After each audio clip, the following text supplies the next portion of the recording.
മഴയത്ത് നനയാൻ എനിക്കിഷ്ടമാണ്. കാരണം ഞാൻ കരയുന്നത് ആരും കാണില്ലല്ലോ. ചാർലി ചാപ്ലിൻ എന്ന് പറയുമ്പോൾ തന്നെ നമ്മുടെ മനസ്സിൽ തെളിയുന്ന ഒരു രൂപമുണ്ട്. കറുത്ത തൊപ്പിയും നീളൻ വടിയും വലിയ പാൻറ്റും മുറിമീശയും ഒക്കെയുള്ള കണ്ടാൽ തന്നെ ചിരി വരുന്നൊരു രൂപം. അദ്ദേഹം ഏറ്റവും കൂടുതൽ അവതരിപ്പിച്ചിട്ടുള്ള ട്രാമ്പ് എന്ന കഥാപാത്രത്തിൻ്റെതാണ് ഈ ഒരു രൂപം. എല്ലാ രംഗത്തും തൻ്റെ കഴിവ് തെളിയിച്ചിട്ടുള്ള അതുല്യനായ ഒരു കലാപ്രതിഭ കൂടിയായിരുന്നു അദ്ദേഹം. കഥ, തിരക്കഥ, സംവിധാനം, സംഗീത സംവിധാനം തുടങ്ങിയ എല്ലാ മേഖലകളിലും തൻ്റേതായിട്ടുള്ള ഒരു വ്യക്തിമുദ്ര പതിപ്പിച്ചിട്ടുള്ള വ്യക്തിയായിരുന്നു ചാർലി ചാപ്ലിൻ. അദ്ദേഹത്തിൻ്റെ മോഡേൺ ടൈംസും ഗ്രേറ്റ് ഡിറ്റക്ടറും ലോകമാസകലം സ്വാധീനിച്ച സിനിമകളാണ്.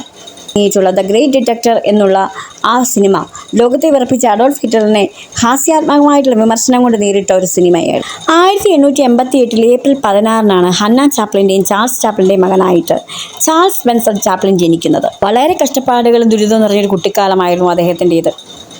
അച്ഛൻ്റെ മദ്യപാനവും മാതാപിതാക്കൾ തമ്മിലുള്ള നിരന്തരമായിട്ടുള്ള വഴക്കും മൂലം തൻ്റെ 3ാമത്തെ വയസ്സിൽ അവർ വേർപിരിയുകയായിരുന്നു. അച്ഛൻ തങ്ങളെ ഉപേക്ഷിച്ചു പോയപ്പോൾ ചാപ്ലിനും സഹോദരൻ ഡിസ്നിയും അമ്മയുടെ കൂടെയായിരുന്നു ജീവിച്ചിരുന്നത്. അമ്മ നാടകത്തിലൊക്കെ പാട്ട് പാടുന്ന ജോലിയായിരുന്നു. പിന്നെ അല്പം തുന്നൽപ്പണികളും ഒക്കെ ആയിട്ടായിരുന്നു അവർ ജീവിച്ചിരുന്നത്. ഇതുകൂടാതെ പല വീടുകളിലും ജോലിയൊക്കെ ചെയ്തായിരുന്നു അവർ തങ്ങളുടെ കുടുംബം പുലർത്തിയിരുന്നത്. എന്നാൽ ആ വരുമാനം കൊണ്ട് അവർക്ക് ജീവിക്കാൻ കഴിയുമായിരുന്നില്ല. പട്ടിണിയും ഇല്ലായ്മകളും നിറഞ്ഞൊരു കുട്ടിക്കാലമായിരുന്നു അദ്ദേഹത്തിൻ്റേത്. അപ്പോഴും ദുരിതങ്ങൾ അവരെ വേട്ടയാടിക്കൊണ്ടിരുന്നു. പെട്ടെന്നൊരു ദിവസം സംഗീതവേദിയിൽ പാടിക്കൊണ്ടിരിക്കുമ്പോൾ അമ്മയുടെ ശബ്ദം പെട്ടെന്ന് നഷ്ടപ്പെട്ടു. അന്ന് അമ്മയോട് 5 വയസ്സുള്ള ചാപ്ലിനും അവിടെ ഉണ്ടായിരുന്നു.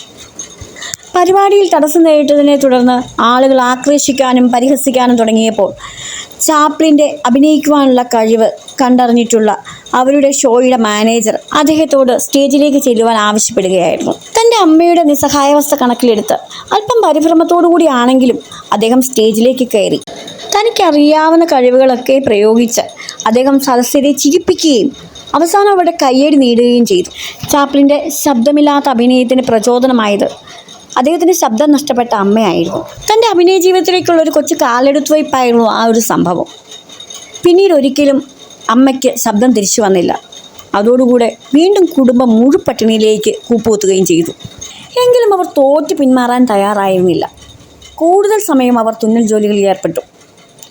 തൻ്റെ വിശപ്പടക്കാൻ അമ്മ തുന്നിയ ഒരു കോട്ട് വാടകയ്ക്ക് കൊടുത്തുകൊണ്ട് പണം കണ്ടെത്തിയ കഥ അദ്ദേഹത്തിനുണ്ട്. അമിതമായിട്ടുള്ള ജോലിഭാരവും ടെൻഷനുകളും ഒക്കെ കാരണം മക്കളെ വളർത്താൻ ഒരു നിവൃത്തിയുമില്ലാതെ വന്നപ്പോൾ ചാപ്ലിനെയും സഹോദരനെയും ആ അമ്മ വേദനയോടെ അച്ഛൻ്റെ അരികിലേക്ക് പറഞ്ഞയക്കുകയാണ് ചെയ്തത്. അച്ഛൻ്റെ അടുക്കലെത്തിയ ചാപ്ലിനെയും സഹോദരനെയും കാത്തിരുന്നത് മറ്റൊരു ദുരിത ജീവിതമായിരുന്നു. രണ്ടാനമ്മയിൽ നിന്നും വീട്ടുകാരിൽ നിന്നും വളരെയേറെ ദുരിതം അനുഭവിക്കേണ്ടി വന്നു ഈ കൊച്ചു ചാപ്ലിൻ. പഠിക്കുവാൻ ഏറെ ഇഷ്ടപ്പെട്ടിരുന്ന ചാപ്ലിൻ 1898 തൻ്റെ പഠനം എന്നേക്കുമായി ഉപേക്ഷിക്കേണ്ടി വന്നു. തീരെ നിവൃത്തിയില്ലാത്ത ഒരു ഘട്ടത്തിൽ ചാപ്ലിനും സഹോദരനും വീണ്ടും അമ്മയുടെ അടുക്കിലേക്ക് തിരിച്ചു വരികയാണ് ചെയ്തത്. അതിനുശേഷം ചാപ്ലിൻ്റെ സഹോദരൻ ചെറിയ ചെറിയ ജോലികളൊക്കെ ചെയ്യുവാൻ വേണ്ടി തുടങ്ങി. അഭിനയത്തോട് അതിയായ മോഹമുണ്ടായിരുന്ന ചാപ്ലിൻ കഷ്ടപ്പാടിൻ്റെയും വേദനയുടെയും നടുവിൽ ആ മോഹം ഉള്ളിൽ കാത്തു സൂക്ഷിച്ചു. കുറച്ച് നാളുകൾക്ക് ശേഷം ചാപ്ലിൻ്റെ അച്ഛനും മരണപ്പെടുകയാണ് ഉണ്ടായത്. ദുരിതത്തിൽ നിന്ന് കരകയറാൻ സഹോദരൻ ഒരു ആഫ്രിക്കൻ കപ്പലിൽ ജോലിക്കായി പോയി. എന്നാൽ കുറേ നാളുകൾക്ക് ശേഷവും ആഫ്രിക്കൻ കപ്പലിനെക്കുറിച്ചും ഡിസ്നിയെക്കുറിച്ചും ഒരു വിവരവുമില്ലാതെയായി. ഇത് അവരുടെ അമ്മയെ മാനസികമായി വളരെയേറെ ബാധിക്കുകയും അവരുടെ സമനില തന്നെ തെറ്റുവാൻ കാരണമാവുകയും ചെയ്തു. അങ്ങനെ മുന്നോട്ട് പോകാൻ വേറൊരു നിവൃത്തിയില്ലാത്തത് കൊണ്ട് 14ാമത്തെ വയസ്സിൽ തൻ്റെ അമ്മയെയും കൊണ്ട് 20 മൈൽ നടന്ന് ഒരു മെൻ്റൽ ഹോസ്പിറ്റലിലെത്തി അവിടെ അഡ്മിറ്റ് ചെയ്ത് അവൻ തിരിച്ചു വരികയാണ്. വീണ്ടും തൻ്റെ ജീവിതം എപ്പോഴും ദുരിതത്തിൽ നിന്ന് ദുരിതത്തിലേക്ക് തന്നെയാണ് പോയിക്കൊണ്ടിരുന്നത്. പട്ടിണി മൂലം അവശനായ അദ്ദേഹം എന്തു ചെയ്യണമെന്നറിയാതെ വിഷമിച്ചിരിക്കുമ്പോൾ അത്ഭുതകരമായിട്ട് അദ്ദേഹത്തിൻ്റെ സഹോദരൻ തിരിച്ചു വരികയാണ്. അങ്ങനെ ചാപ്ലിനും തൻ്റെ സഹോദരനും അമ്മയെ മെൻ്റൽ ഹോസ്പിറ്റലിൽ പോയി കാണുകയും അമ്മയോട് സംസാരിച്ച ശേഷം അമ്മയെ അവിടെ തന്നെ താമസിപ്പിക്കുവാൻ തീരുമാനിച്ചുകൊണ്ട് തിരിച്ചു വരികയും ചെയ്യുന്നു. അതിനുശേഷം ചാപ്ലിൻ്റെ ഏറ്റവും വലിയൊരു ശ്രമമെന്ന് പറയുന്നത് തനിക്കറിയാവുന്ന വിദ്യ ഉപയോഗിച്ചുകൊണ്ട് പണം കണ്ടെത്തുക എന്നുള്ളതായിരുന്നു. അതിനുവേണ്ടി അദ്ദേഹം കുറേ നാടക കമ്പനികളിലേക്ക് അപേക്ഷകളൊക്കെ അയക്കുകയും ചെയ്തു. പക്ഷേ ആരും അദ്ദേഹത്തെ തിരിച്ചു വിളിച്ചില്ല. എന്നാൽ ഏതാനും മാസങ്ങൾ കഴിഞ്ഞപ്പോൾ ബ്ലാക്ക് മോറസ് ഏജൻസിയിൽ നിന്ന് അദ്ദേഹത്തെ തേടിയൊരു കത്ത് വരികയാണ്.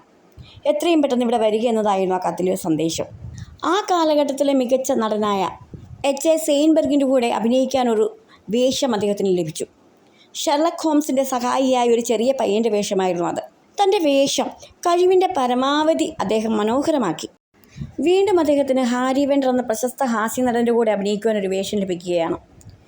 ഹാരി വെൻഡറിനെ പോലും അതിശയിപ്പിക്കുന്ന പ്രകടനമായിരുന്നു അദ്ദേഹം ആ നാടകത്തിൽ കാഴ്ചവെച്ചത്. അതുകൊണ്ട് തന്നെ ആ നാടകം വളരെയേറെ ജനപ്രീതി നേടുകയും പാരീസിലേക്കൊക്കെ ആ നാടകം അവതരിപ്പിക്കുവാൻ വേണ്ടിയിട്ട് അദ്ദേഹത്തിന് പോകുവാനുമൊക്കെ ഇടയായി. പിന്നീട് അദ്ദേഹത്തെ കാത്തിരുന്നത് ആ നാടക കമ്പനിയിലെ തന്നെ പ്രധാന നടൻ്റെ റോളായിരുന്നു. എന്നാൽ വീണ്ടും വിധി അദ്ദേഹത്തെ വേട്ടയാടിക്കൊണ്ടേയിരുന്നു. നാടകവേദിയിൽ വെച്ചൊരിക്കൽ അദ്ദേഹത്തിൻ്റെ ശബ്ദം നഷ്ടപ്പെടുന്നു. തൻ്റെ അമ്മയ്ക്കുണ്ടായ അതേ അസുഖം തന്നെ അദ്ദേഹത്തെ ബാധിച്ചു. തൻ്റെ അഭിനയ ജീവിതം ഇവിടെ തീർന്നു എന്ന് തന്നെയാണ് അദ്ദേഹം കരുതിയത്. പക്ഷേ ഏറെ നാളത്തെ ചികിത്സയ്ക്ക് ശേഷം ശബ്ദം അദ്ദേഹത്തിന് തിരിച്ചു കിട്ടുകയാണ്. പക്ഷേ അദ്ദേഹത്തിൻ്റെ അസുഖം മാറിയെങ്കിലും ലണ്ടനിൽ അദ്ദേഹത്തെ വെച്ച് ഒരു നാടകം ചെയ്യുവാൻ പല നാടക കമ്പനികളും തയ്യാറായില്ല. അങ്ങനെ 1910 അദ്ദേഹം അമേരിക്കയിലേക്ക് കപ്പൽ കയറുകയാണ്. സെപ്റ്റംബർ 10 അമേരിക്കയിലെത്തി. പിന്നീട് അങ്ങോട്ടുള്ള അദ്ദേഹത്തിൻ്റെ ഓരോ ചുവടും വലിയ വിജയമായിട്ടാണ് മാറിയത്. തൻ്റെ മാസ്മരിക പ്രകടനം കൊണ്ട് അമേരിക്കൻ ജനങ്ങളുടെ ഹൃദയം അദ്ദേഹം വളരെ വേഗത്തിൽ തന്നെ കീഴടക്കി. അങ്ങനെയിരിക്കെ പോപ്പുലർ ഫിലിം കമ്പനിയായ കീസ്റ്റോൺ ഫിലിംസ് സംവിധായകൻ ചാപ്ലിൻ്റെ ഷോ കാണുകയും അതിഷ്ടപ്പെടുകയും ചെയ്തതോടെ സിനിമയിലേക്കുള്ള അദ്ദേഹത്തിൻ്റെ വാതിൽ തുറക്കുകയാണ്. ആ ഫിലിമിൽ താനൊരു ന്യൂസ് റിപ്പോർട്ടറിൻ്റെ റോളായിരുന്നു അഭിനയിച്ചിരുന്നത്. വളരെ തന്മയത്തോടുകൂടെ തന്നെ അദ്ദേഹം തൻ്റെ റോൾ കൈകാര്യം ചെയ്തു. അങ്ങനെ 1916 മെയ് മാസം മേക്കിംഗ് എ ലിവിങ് എന്ന തൻ്റെ ആദ്യ സിനിമ റിലീസായി.